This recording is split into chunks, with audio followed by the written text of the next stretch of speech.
Muito bem, estamos quase às vésperas do Natal e é claro que essa é uma das datas mais importantes, se não a mais importante, comemorada todos os anos, né?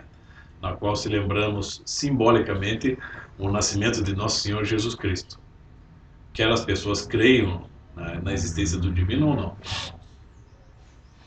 E é claro que muita gente não se dá conta da importância, da data comemorativa do Natal, né? Tanto na sua função simbólica, quanto na sua função, vamos dizer, social, cultural e na sua função espiritual, né? E isso abrange até questões científicas e filosóficas. O problema é o seguinte: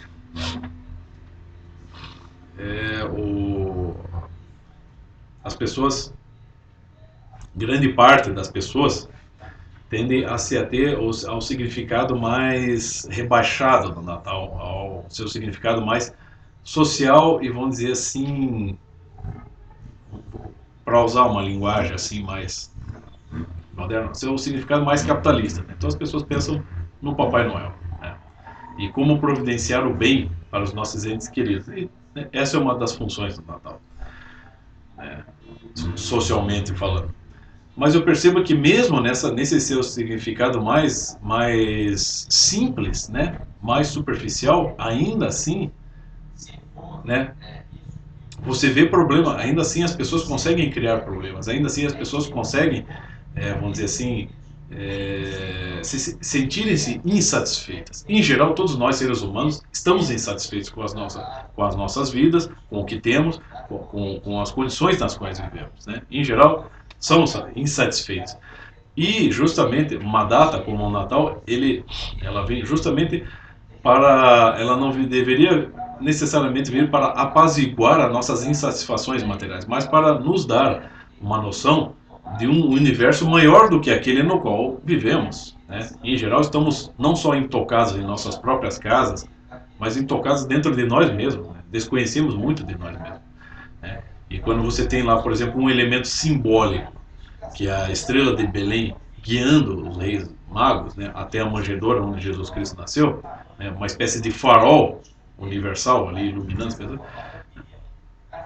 Você vê, só esse conteúdo simbólico ele já serve para despertar a nossa consciência para essa realidade maior, que nos transcende. Né? E que, por conseguinte, a pessoa, quando ela compreende isso para valer, quando ela entende a importância disso, todas as suas insatisfações acabam até, de certa forma, sendo jogadas para escanteio, se tornam, assim, superficiais, desnecessárias. Entendeu? Em geral, temos mais do que precisamos, né? Mas mesmo vamos dizer assim, nessas vivências natalinas, de uma maneira de uma forma mais simples, mais, né, rebaixada do seu real significado, né, na relação das pessoas com o Papai Noel, me parece o seguinte, né, fazendo até aqui uma comparação com a situação, a política atual aqui no Brasil, a relação que muitos adultos têm com a expectativa, né, vamos dizer assim, que muitos adultos têm em relação às autoridades políticas, me parece a mesma que as crianças têm com relação à presença, né, do Papai Noel na vida delas. Né? Então, o eleitor vota em fulaninho e espera que o fulaninho, né, assim que eleito, num passe de mágica, melhore tudo, né? Sobretudo na vida desse eleitor. Né? Quando não é assim que funciona. O Papai Noel é uma figura tradicional e lendária, né? Mas de modo algum ele é aquele personagem, né, quase mítico, né, que, vamos dizer, transita pelos céus e na véspera de Natal, na noite de véspera de Natal, satisfaz os desejos de todas as pessoas quase que instantaneamente ao mesmo tempo. Isso, o papel de Papai Noel é exercido por diversas pessoas nas casas, né? Ou seja, as pessoas procuram exercer esse papel para o quê? Para satisfazer os seus entes queridos, sobretudo as crianças. Né? Ou seja, é uma coisa que depende de cada indivíduo.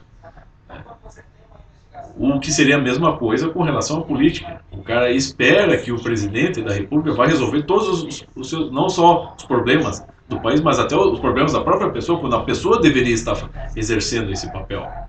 Né? Ela coloca um representante lá que vai representar ela naquilo que ela quer exercer, né, de bom.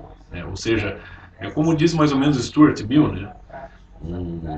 Um bom governante deve saber despertar os talentos e a capacidade de trabalhar de cada um dos cidadãos, né?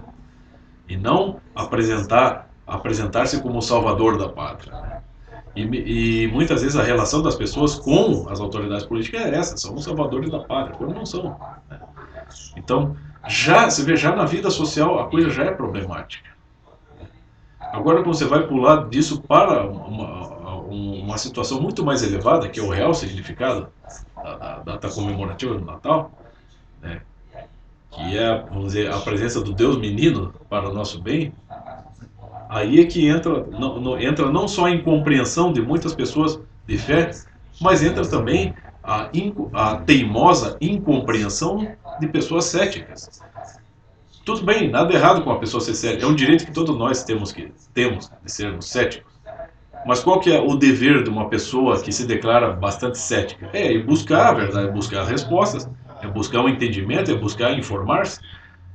Mas em geral as pessoas contentam-se com a sua atitude cética, sem ir adiante, né? Avançar no entendimento da realidade. Né?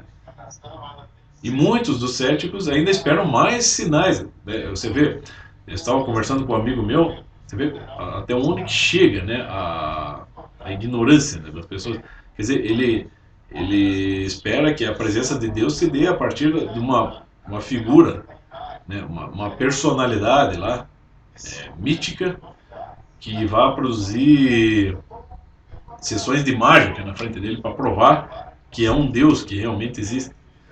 Bom, nós estamos imersos no universo, né, como diz Blaise Pascal, que está repleto de sinais de uma inteligência divina que o rege. Né? Então, não cabe a nós exigir mais sinais, cabe a nós darmos uma resposta a esses sinais. Como o próprio Viktor Frankl explica, né, a vida, né, na questão do sentido da vida, lá na logoterapia, né, não se trata de a vida já é uma pergunta, né? E cabe a nós darmos uma resposta, ou seja, todo o universo que nos ronda, ele já está repleto de questões, ele já está repleto de sinais e de elementos suficientes que provam, né, que nada disso vem ao acaso e que nós temos que dar uma resposta. Existe uma responsabilidade que cabe a todos nós, né? E você percebe ali, por exemplo, no simbolismo da estrela de Belém guiando os três reis magos, você percebe qual que é a resposta deles, qual que é a função deles, qual que é o papel deles nesse momento. Não eram pessoas que estavam ali para, vamos dizer assim, também, no sentido simbólico, eles não estavam ali buscando a autorrealização, não, eles perceberam uma verdade que os transcendia e foram lá para honrar essa verdade e para trazer os dons, né, ali, para consagrar essa verdade. Ou seja, eles estavam trabalhando em prol da verdade, não em prol de si mesmo, de uma autorrealização.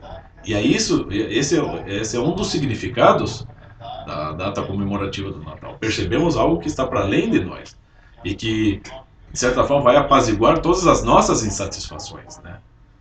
Então, nós não devemos, exatamente como o grande filósofo Gilbert K. Chesterton explica, nós tendemos muitas vezes a nos acomodar à luz da nossa inteligência numa determinada posição, né? E os seus feixes iluminam só numa determinada direção. Nós devemos elevar a luz, devemos, né, movimentar mais a luz da nossa inteligência, sobretudo para o que é mais elevado. Né? Então é mais ou menos isso, né? Um discurso meio atrapalhado meu aqui, mas é mais ou menos um recado esse de Natal. É isso aí, gente.